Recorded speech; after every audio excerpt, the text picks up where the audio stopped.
All right, folks, welcome back to Mike and Maurice's Mind Escape. We have episode number 134 today, Secrets of the Norse, with our guest Arthur Koopmans.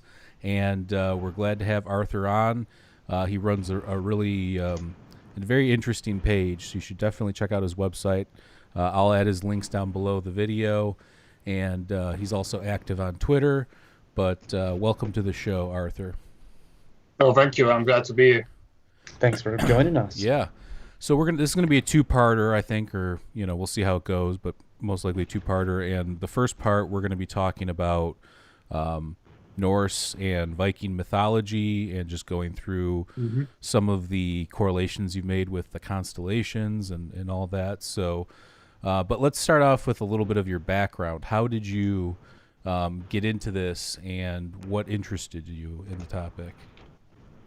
Okay, so before I dived into Norse mythology, I started out as a game artist, and I took a lot of inspiration for my game art from mythology. And at one time, I was starting getting interested in Norse mythology in particular. And at the same time, I was researching Norse mythology. I was also becoming aware of how the myths can be linked to the stars and constellations.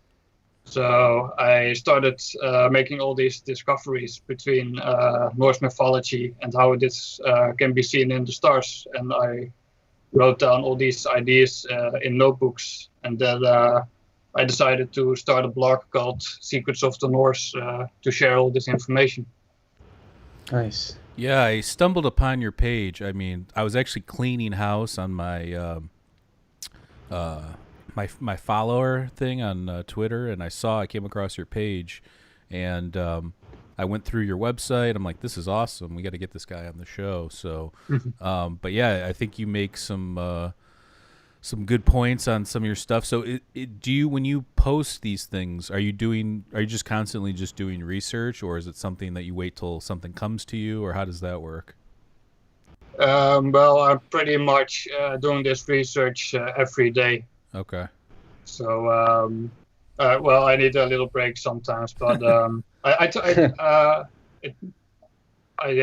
every day I just pick up my book of myths, and well, it doesn't take long for me to find a new subject to write about. I also have all these notebooks full with ideas, so there's a whole list of things that I'm still waiting to write about. So there's, I think I've got enough for several years content. So Beautiful. Absolutely. All right. Well, let's jump in now. All right. Okay, well, so here you can see the homepage of my blog, Secrets of the Norse. This is where I put all my research of the Norse star myths. And the first myth that I really started researching in depth is the myth in which the Norse god Odin hung himself from the world tree to discover the runes. So the runes are basically this sacred alphabet of the people of Northern Europe.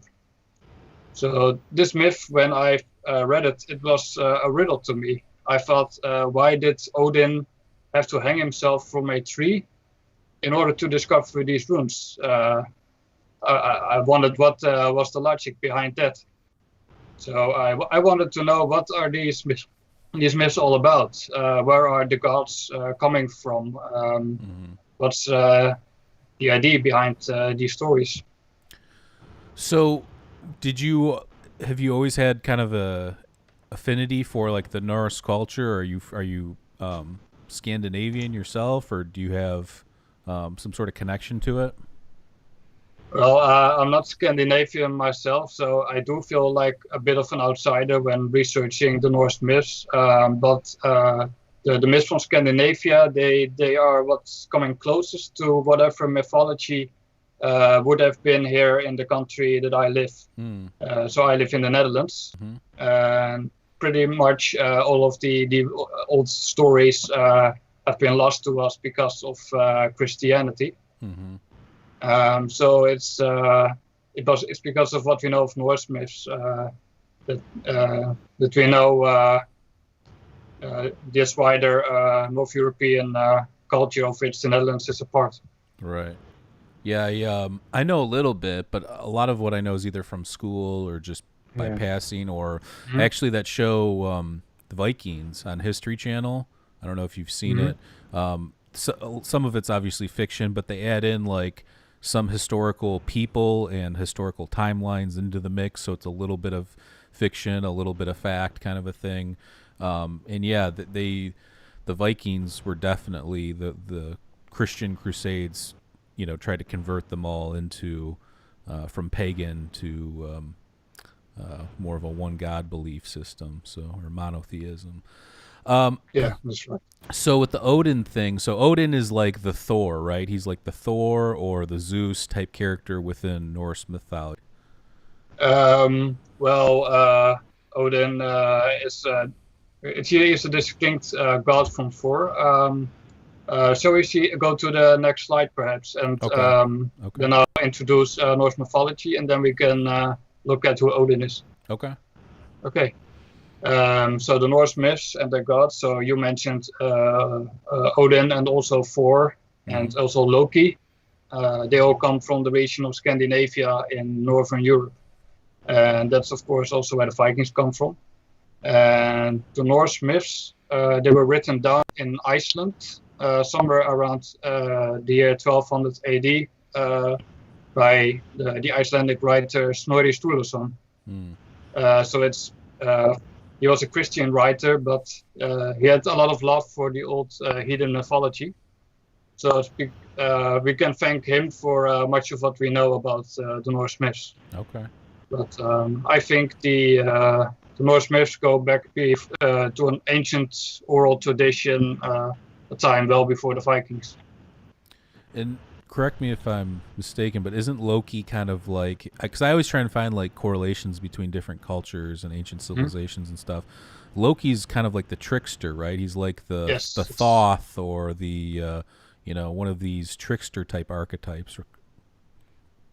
That's exactly right. Yeah, he is the mischievous one. He always gets the gods into trouble, and then he has to find solutions to make things right again. And most of the times, that brings a lot of benefits to the gods. So, yeah. Shall we see how the Norse myths can be linked to the stars? Yes. So, okay. Okay, so the Norse myths, like any myth, I think they lend themselves to multiple different interpretations. But when I started seeing the myths as star myths, they started making a lot of sense to me. It opened many doors. So in the myths, you have all these gods, you have these weird monsters and magical items. And when you link those to the stars, you start seeing why people chose these symbols. And it starts making more sense. So here you can see this slide, a little preview of how the Norse myths can be linked to the stars. So you see here the god Thor. In this painting on the left, he is the champion of the gods. He's slaying the giants to keep Asgard safe, the home of the gods. And he's also the thunder god.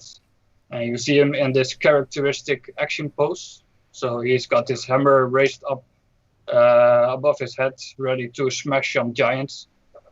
And on the right, you can see the constellation Hercules. And this has this exact same pose. And you can also envision his hammer raised above his head, ready to attack some giants. And this pose, which you see in this constellation, is actually something that is found in ancient artwork all over the globe. Now, in Hercules, are these a completely different set of constellations? Because I'm sure people will be listening. We've talked about like Orion and all the different cultures and stuff like that. Are these completely separate than those constellations, or do these fit in separately with those? I mean, So like, yeah. yeah, well, so like Orion's belt, like the stars within Orion's belt. Does that correlate into Norse mythology? Because the Hercules, it does look similar to Orion in a way. Yes, Orion is one of the many constellations that were recognized by ancient peoples, and also features in several myths. Mm-hmm. So they pretty much knew all these constellations that we now have, but they saw them in a slightly different way. That's what I'm asking. If the North or the Norse mythology connections to the stars are completely different than some of the because some of the other cultures, like different cultures, will recognize the same constellation. So these are just a whole different set of combinations. Well, the Norse myths, they are based pretty much on the same constellations as those of other ancient myths. Okay. But those are a bit different from the modern version of the constellation that we know today. Right. So if you go to the next slide, then you can see this difference. Okay. Yeah, that makes sense. Okay, so you see here on the left two versions of the constellation Leo. And in the bottom, you can see the modern version. So it doesn't look much like a lion, doesn't it? Right. Oh. To me, it looks more like a clove hanger or something. Yeah, actually, the top one even looks more lion. More lionish. Yeah. Yeah, exactly. Yeah. It has this. It's a proper head. It has a tail. It's walking on four legs. So H.A. Rey, he had a problem with the modern version of the constellations that we have today. And what he did is he took the same stars and he redrew the lines in a way that the constellation actually depicts what it's supposed to represent. And what we also find now is that the H.A. version of the constellation matches very well with depictions all over in ancient artwork across the globe. And it matches also the myths that we find, the symbols that we find in the myths. Gotcha. So, yeah. So I think because we have today the modern version of the constellations, that the role of astronomy in myth is underestimated. So to me, the H.A. version really is the key to the myths. Gotcha. Yeah, I mean that I got to look more into his stuff. Oh yeah. Okay. So this is okay. Go one back. No problem. Okay, just checking. So that was the right slide. Okay. Oh yeah, so okay. Let me point out, if you're listening on Apple, Spotify, Podcast Addict, whatever you're listening on, this is accompanied by a slideshow. Obviously, you can go to our YouTube channel and check out the slideshow, and for more information, you can go to Arthur's website, Secrets of the Norse, and check out his work with it as well and his blog. So. But yeah, I just wanted to point that out because I'm sure some people will listen to this and be like, "What are they talking about?" So you got to use your imagination, exactly, Michael. Yeah, it's a pretty visual thing, the constellation. So on the slideshow, of course, you can see the images, but I'll try to describe what they look like and what role they played in myths. Sure. So here on the left, we see 4 different examples of what Richard Casaro would call the God self icon. So are you familiar with Richard Casaro, perhaps? No, but I'm familiar with all of those gods on the left.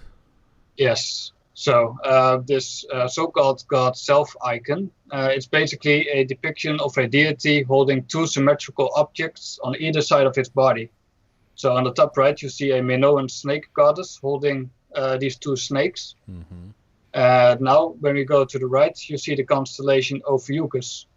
And Ophiuchus is called the snake holder.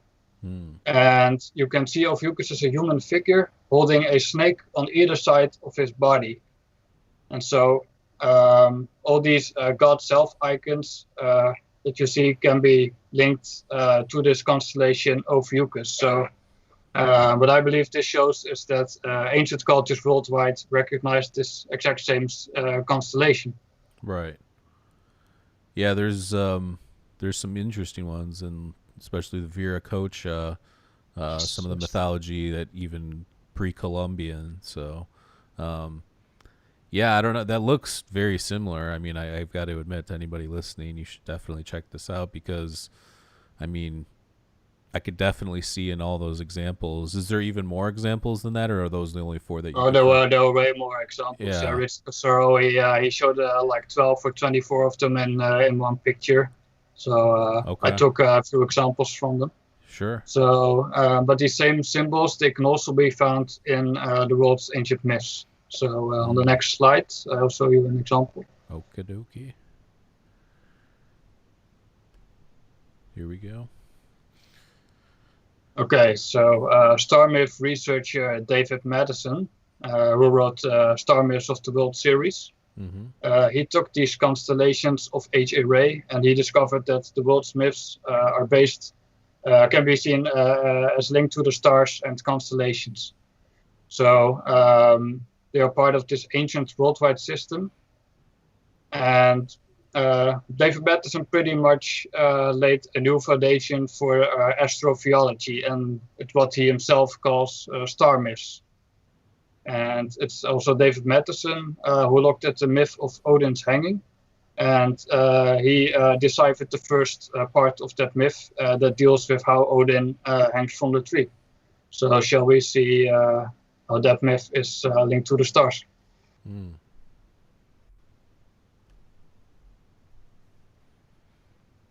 Okay, so here we have Odin. And Odin is a god that was already known before the time of the Vikings. And I think it's kind of appropriate that we're talking about Odin here on a Wednesday.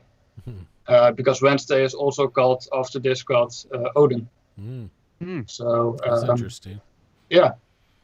So Woden is basically the Anglo-Saxon version of Odin, after which the name Wednesday comes. So Odin is, you can see him as the great spirit or the life force that pervades everything. And he is the god of inspiration and poetry. During the Viking Age, he also developed into a god of war. And he was always on this relentless quest for more wisdom and knowledge, because he wanted to become this all-knowing, all-powerful god. And I believe Odin too can be linked to the stars. Yeah, he has. Does he have a patch or one eye? Because that's how they depict him on the show Vikings, and he always has a raven on his shoulder. That's right. Yes, he is also called the one-eyed god because he sacrificed his own eye to gain knowledge of the unknown. So he did pretty extreme things to gain more knowledge.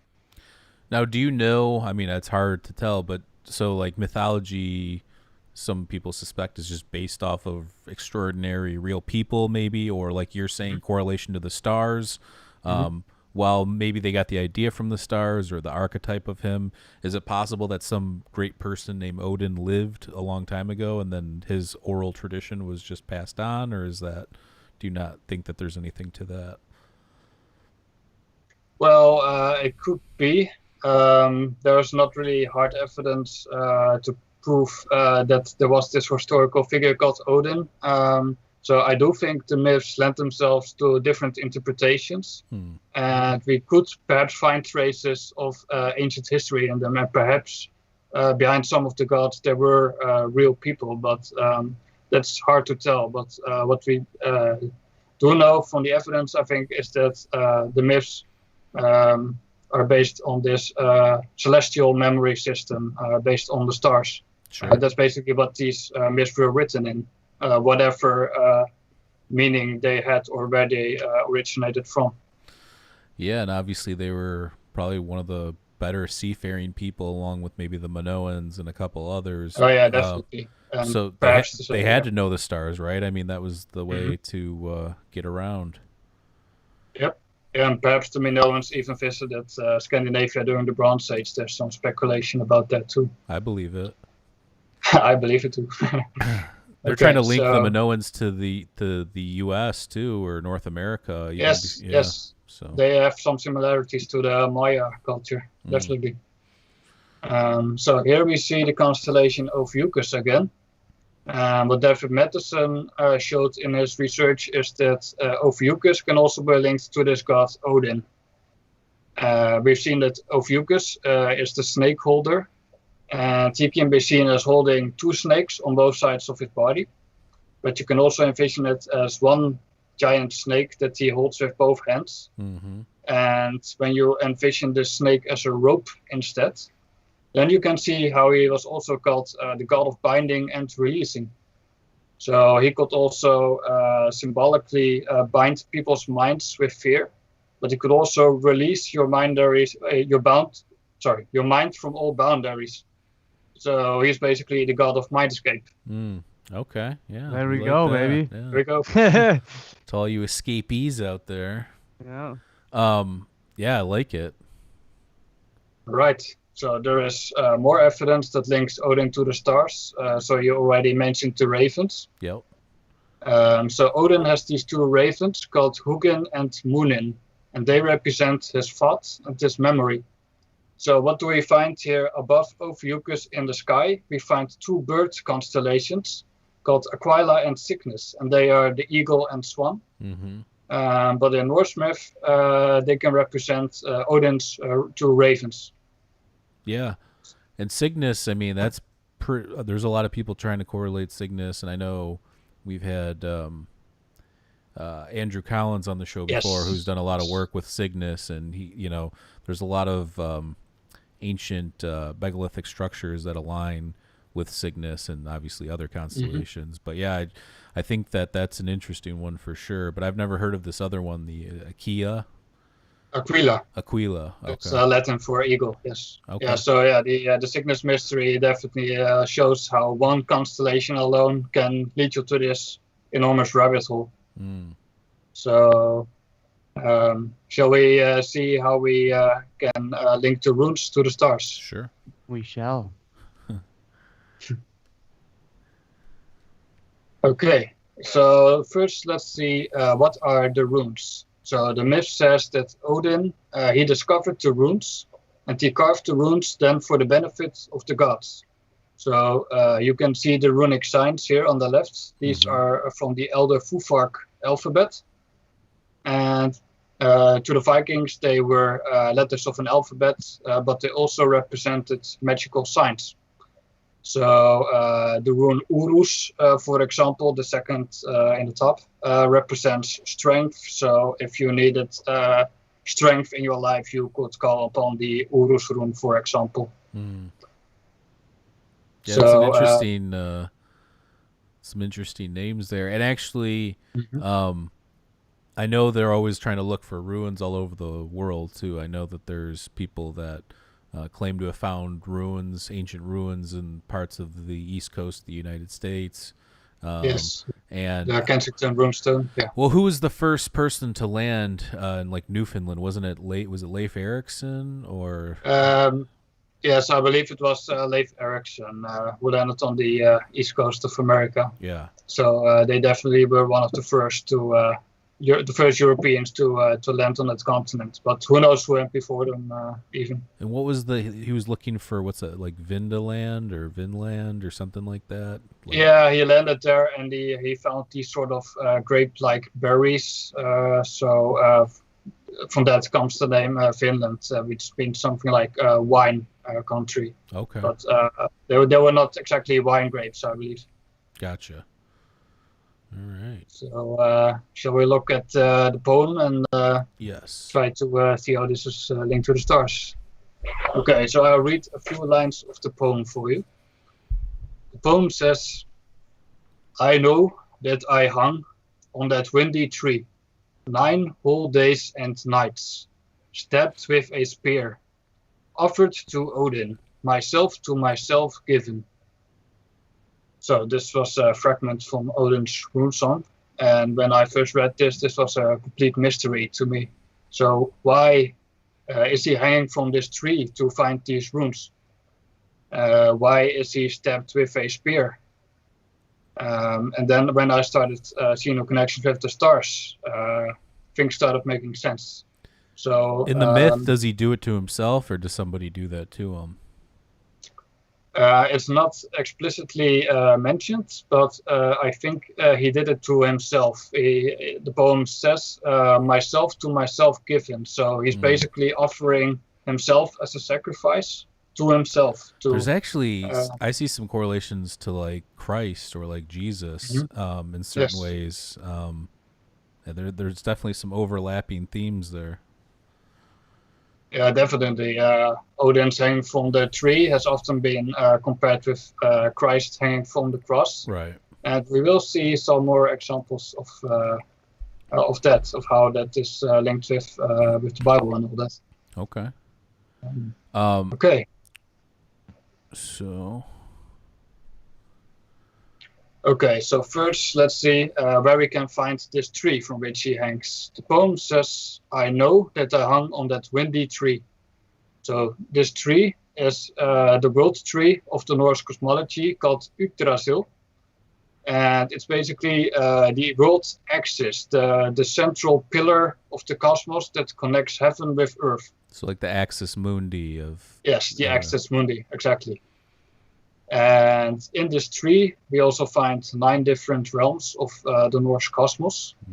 And this axis mundi can be linked to the band of the Milky Way that we can see in the night sky. So a giant evergreen tree was one way in which this cosmic pillar was symbolized. And in the image on the right, you can see the Milky Way band. And you see this very bright part there in the bottom. Okay. That is the galactic core. So you're basically looking here at the center of our own Milky Way galaxy. Gotcha. And right there, where at the galaxy center, you see the constellation Ophiuchus hanging there. Right. On this Milky Way tree. So we take a closer look at how Odin is hanging there.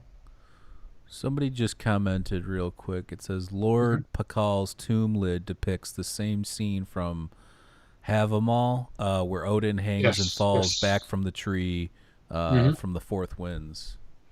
That's right. I have seen that too. David Matheson too wrote about that in his book.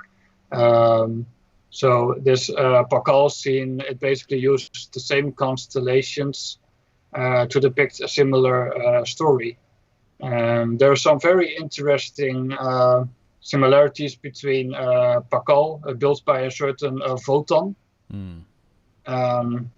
So perhaps there's a similarity there with Wotan, or which is Odin.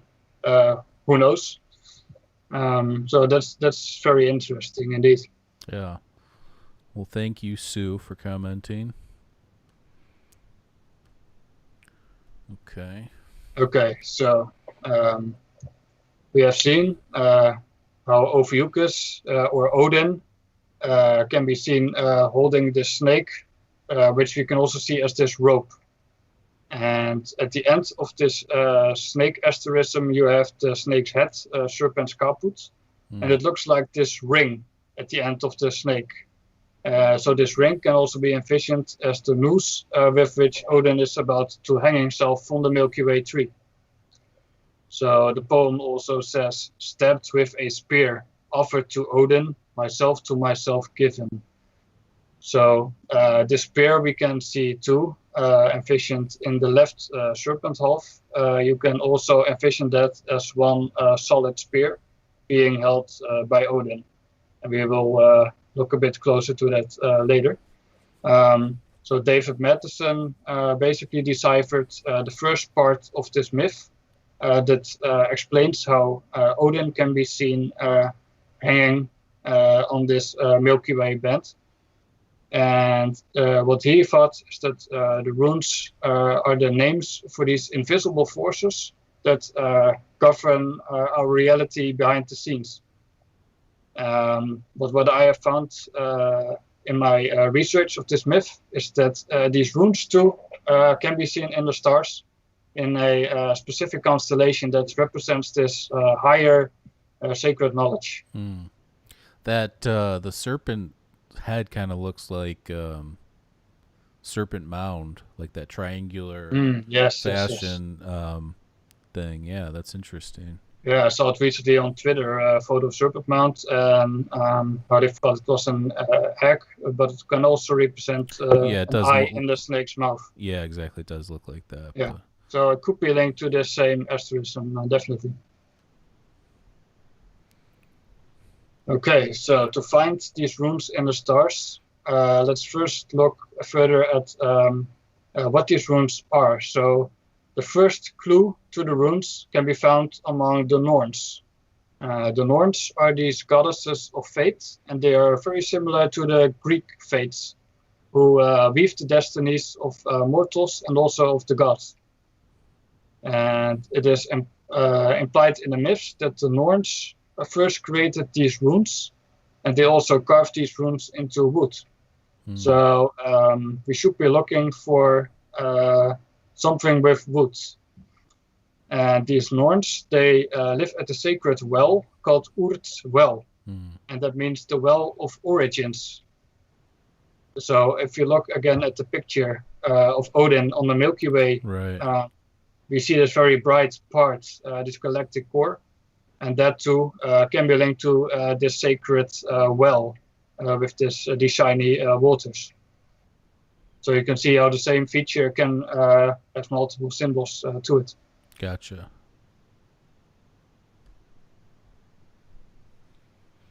Okay, so the second clue to the runes can be found in the writings of the Roman history writer Tacitus. And he wrote about the ancient Germans in the 1st century AD.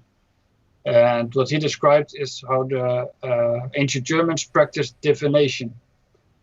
Divination is basically trying to find out the will of the gods or the powers of fate and to predict the future to some extent. So what these ancient Germans did, they carved these magical symbols into wooden twigs. And we don't exactly know if these were also the same as the runes from the alphabet that we know. What we do know is that the Vikings saw the runes as these magical symbols. So these could very well be connected to this practice of divination. So maybe they were a version of proto-runes. So what we can learn from this is that Odin probably carved his runes that he discovered into wooden twigs. The myth implies that he found a total of 9 runes. So what we should be looking for is Odin carving his runes into 9 wooden twigs. So that I guess my question would be too is I know, and we talk a lot about it on this show, but psychedelic use, and the Vikings definitely used psychedelic mushrooms. It's well documented, or they're known as the berserkers. My question would be, do you think that maybe even taking some of these entheogens and then knowing, the mythology and then maybe interacting with that mythology, creating even more of this myth or these oral traditions that way? Or do you think that it's purely from imagination of just looking up at the stars? Well, I have also looked into the entheogen angle, and I think that too can definitely play a major role in the myths. So if the stars are this celestial memory system, you can pretty much attach all these other things to it. So you use the stars to explain certain phenomena, such as, for example, the things you experience when you are in a sort of altered state. So that's certainly a possibility that we should take very seriously. Sure. So the final third clue to the runes is found in the poem.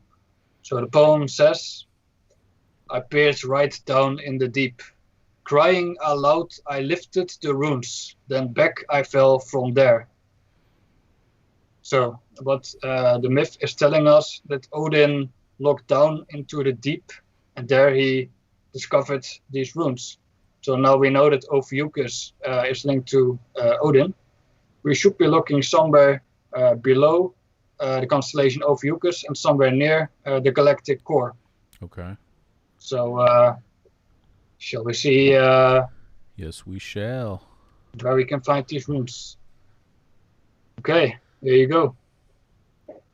So here below the constellation Ophiuchus, you have this constellation that I think represents these 9 wooden twigs into which Odin can be seen carving his runes. This is the constellation Scorpio. So we know Scorpio as a scorpion, right? Mm-hmm. So he is the scorpion in Greek mythology, but in Greek myth he also represented several other things, among which the Lernaean Hydra with its 9 heads. Right. So you can see how Scorpio has this sort of snake-like body, this long, slim body, and out of it emerge these 9 heads, and they sort of spread out like a fan. So you can see in it a 9-headed snake, but I believe you can also see in it a branch coming from the Milky Way tree, spreading out into these 9 wooden twigs. Are the stars, those 9 stars that shoot off, that's connected, are they major stars? Like, can you see them pretty easily from a clear sky, or are they something that you kind of had to put together a little bit more? The stars in Scorpio, they are pretty bright stars. Scorpio actually contains a lot of very bright stars. Okay. So it's definitely one of the more striking constellations that you can see. Okay. And when we look at Odin's spear, when we extend the line of the spear towards the constellation Scorpio, I see that. you can see that the spear touches Scorpio right at the point where it branches off into these 9 twigs. So you can see him carving the runes with his spear into these twigs represented by Scorpio. Yeah. And if you were going to kill some monster that had 9 heads, you want to get it at the Need base that. there. Exactly. And right where the spear hits, by the way, is this very bright red star. Okay. Can represent the wound from the spear. But Okay. so we see what we can learn from this. Yes. Okay, so to sum it up a bit, the runes were created by the Norns and then carved by Odin. Odin carved the 9 runes with his spear into the twigs of the world tree Yggdrasil. And so you can see Scorpio as this branch coming out of this cosmic pillar, this Milky Way tree, into these 9 twigs. And we find these same symbols in another myth. So we've already talked about the Bible a bit. Yep. So here we are in the Garden of Eden. So we have seen how the runes can represent this divine knowledge coming from this tree of life.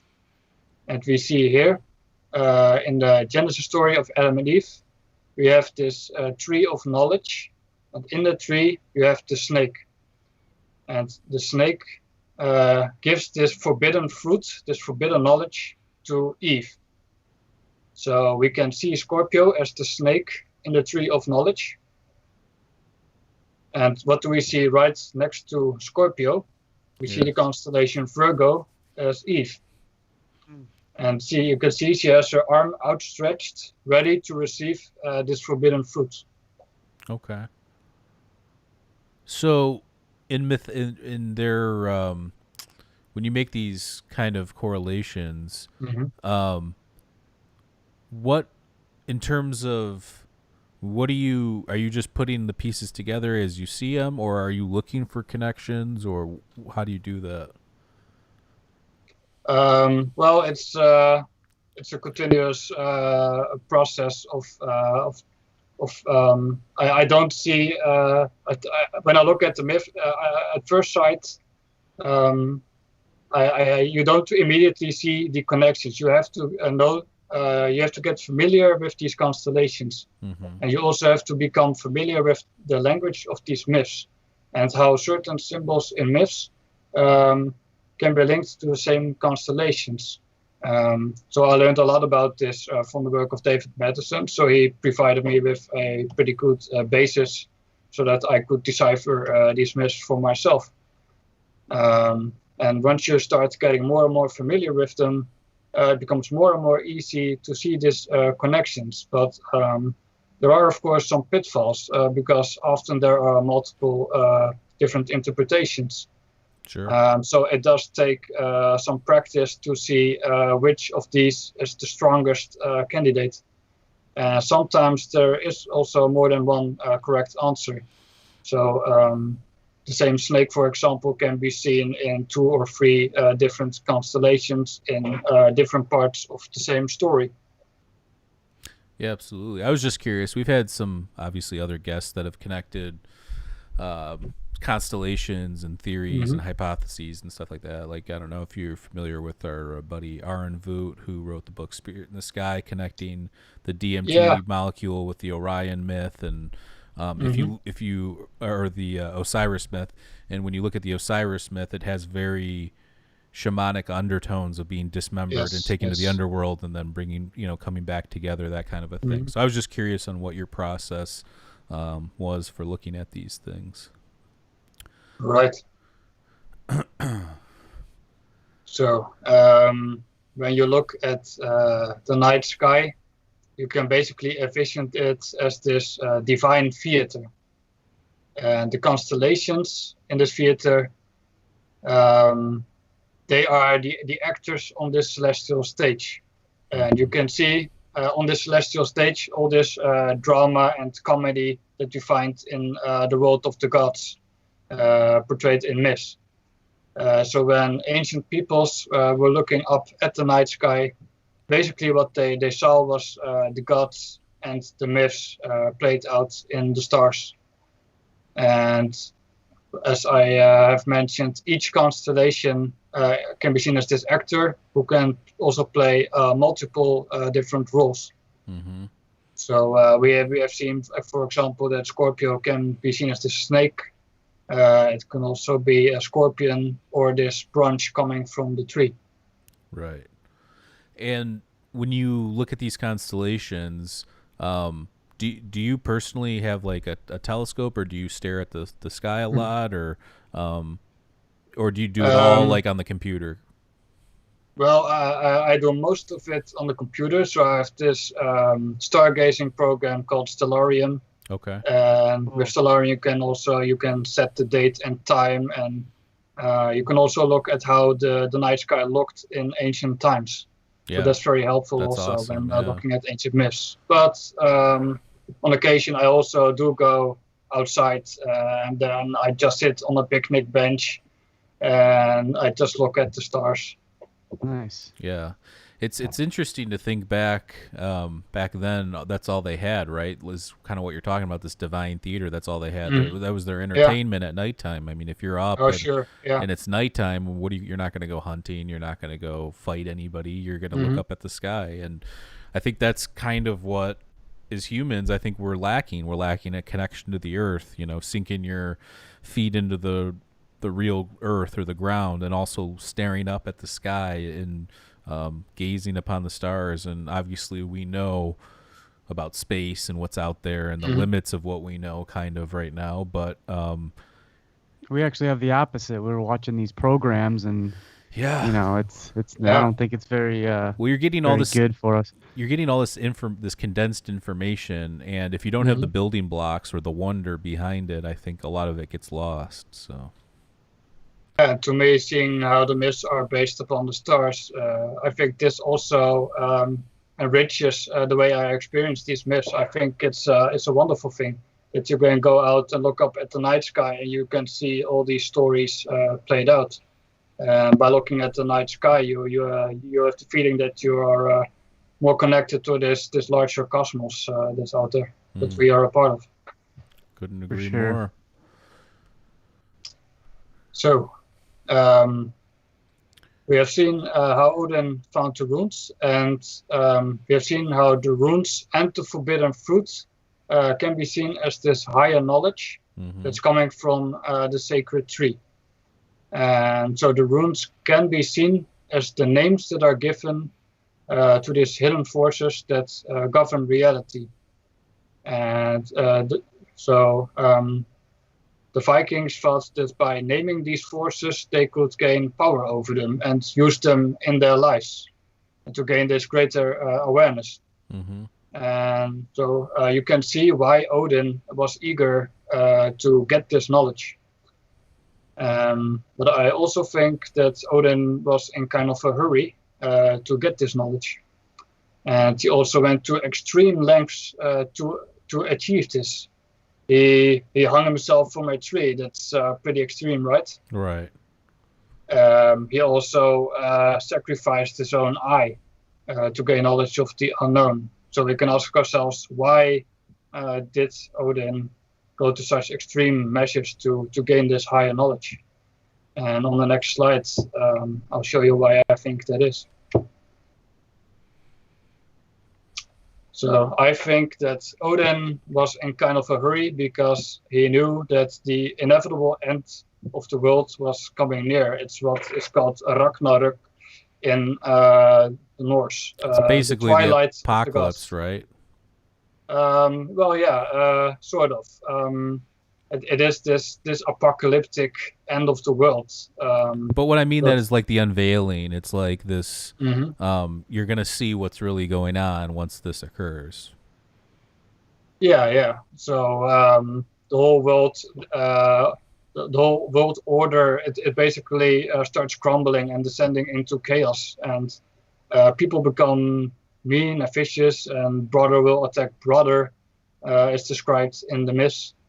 And then this horrible destruction becomes unleashed, and with all these natural disasters. So first you have these 3 years without summer, and then all this earthquakes and all these monsters come forth to just scour the face of the earth. But in the Bible story, the apocalypse is sort of this ultimate end. After that, story is over. Right. But in the Norse myth, it's more like this cyclical thing, where eventually there will always be this renewal of the world. So I think that does give a message of hope, so that no matter how bad things get, there will always be another world. It's like the ending of an age of man or something like that, right? Yeah, so most of mankind perishes during Ragnarok, but there will always be this couple of people that do survive, and they will inherit this new earth that starts healing again. And it sounds like, obviously, too, and I'm sure we'll get into this, and you know this, it's where it's going, but some sort of like comet impact or impact event, or possibly even a super volcano fallout. You mentioned like a winter or summer for sure. And we know that super volcanoes we just did an episode yesterday on super volcanoes. Super volcanoes can actually drop the temperature in even the higher latitudes as much as 27 degrees. I mean, that's a lot. So that's a lot. Yeah, absolutely. So yeah, that's interesting. And this is what we're going to be talking about on part 2, right? All the cataclysms and catastrophism, all that stuff. Yeah, that's another angle of the myth that I am exploring. How can this cosmic catastrophe be found in the myth? And there doesn't even have to be catastrophic events per se. Some of the myths may even be just describing a close comet encounter, some very bright, very large comet with multiple tails that just fills part of the night sky and illuminates everything. That too must have been magnificent, so we could look for traces of that too in the myths. Yeah, absolutely. Yeah, so what Odin's also doing is he is raising the dead to question them about Ragnarok. And that's in a sense what we are doing too. We are digging into the past to find out what happened. Well, also that has some connections to the Bible as well, because isn't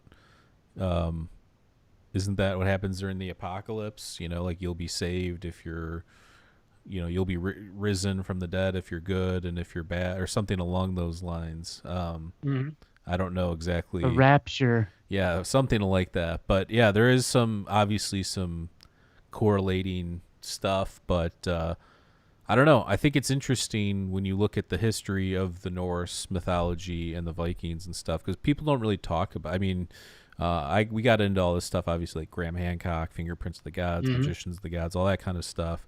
But with all that, you don't see too many people talking about the Norse and the Vikings stuff, and I think it's important that there's people like you doing that. I think that there are connections to be made, and there's so much mythology throughout our history and through the world that I don't know. I think that you're doing some good stuff here. I like what I'm seeing.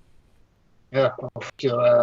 I think indeed the Norse myths may be a bit underestimated. I mean, Vikings are popular, but yeah, I think, and especially if you like catastrophism too, the Norse description of Ragnarok is very vivid. And the Norse myths, they are unique in their own right.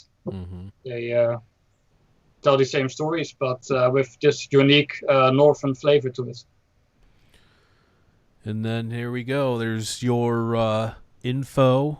You're active on Twitter at Norse Secrets. You're on Instagram. You're on Facebook. You can go to his website at secretsofthenorse.com. I'll put the link down below the video. And go to his page, buy this man a coffee. That's what he's asking for payment, is people to buy him coffee. That. Actually, that is interesting. I like how you did that. That's good. I assume you're a big coffee drinker, so that probably over a year's period might cost a decent amount. Yeah, sure. Yeah, I think doing research and writing, reading, I think that goes very well with coffee, you know? Same. Yeah, I agree with that. Well, you're in the Netherlands too, so what kind of coffee are we talking about? You know what I'm saying? Well, I'm just joking. Yeah. Okay. Hey. That's what us Americans think of the coffee shops there. So. All right. That's how how we have a lot of coffee shops. That's how it used to be, right? Now America's just one large coffee shop. So. Right. In terms of your blogs, so people can just check out everything, and everything's there on your website. And do you have anything else that you want to plug, or? I think that was pretty much it. So if you are interested in learning more about the Norse myths and how they are connected to the stars, you can go to my blog and find out more about it. And also more about the Odin myth that we talked about today. Because we have only dealt with something like 7 lines of the poem. So there's this extreme amount of information in just a few lines of the poem. So what do you think what was putting everything together, the poem and all this stuff, what do you think the entire picture is, or what do you think's going on from the entire picture? Well, I think what the part of the poem that we have talked about today, that is pretty much the essence of it. Okay. So it's Odin was doing something extreme to find this higher knowledge. So I do think this myth does kind of challenges us to be a little bit more curious and to look at the mysteries that are in this universe. And it shows us that we can expand our awareness of the world around us. Yeah, it's interesting. The Tree of Life one was interesting too. I was gonna say, it's crazy that they were aware of what they were aware of, and they had the knowledge that they had. But I wanted to ask you something about like how they navigated. Do you know anything about like how they used to travel around on ships, in terms of they used to use these stones? I mean, it's depicted on the show Vikings. They're like seer stones, or you hold it up to the sky when it's overcast and you can see where the sun is, or something like that. Yeah, I believe it's this kind of quartz stone or something. They could indeed locate where the sun is. So I don't know exactly how they used the stars to navigate. Well, what you want to know, for example, is what latitude you're on. right, where you're on the sea, so that you don't go too far off course. And well, when you go to a different latitude, the stars are in a slightly different position, so you can sort of see which constellations rise at which time and at which location. mm-hmm. And so you can sort of guess where the constellations are and stuff. Yeah. I also just saw an article, I think it was in Iceland, they found one of the largest and oldest Viking settlements that they are aware of. I think I saw it just a couple days ago. Yeah, it's interesting because that whole area, a lot of it's covered in ice, and some of it's not. And then I'm sure once some of the, let's just say the world does get warmer here in the next 10, 20, 30 years, will some stuff become, more stuff become unearthed from that fact that more of that area is melting. So, I mean, that'll be interesting. Yeah.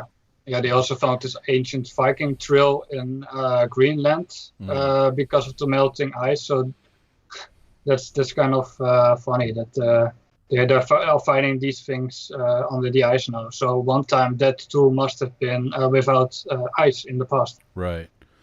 Yeah, so we'll get to all that next time. As we mentioned, we'll do a part 2 where we'll talk about the cataclysms and Ragnarok and all that kind of stuff. But listen, Arthur, we really appreciate you coming on, and this has been super fascinating. Thank you for putting that slideshow together, and we look forward to doing part 2 with you. And again, check out his website, secretsofthenorse.com. Check him out on Twitter at Norse Secrets. Check us out on Twitter at Mike Escape. And check out our new website, mindescapepodcast.com. We are also on Patreon. For $2 a month, you'll get some exclusive content. That is at patreon.com/mindescapepodcast. And thank you again, Arthur, and we'll see you here soon. Oh, thank you for having me. Cheers. Peace.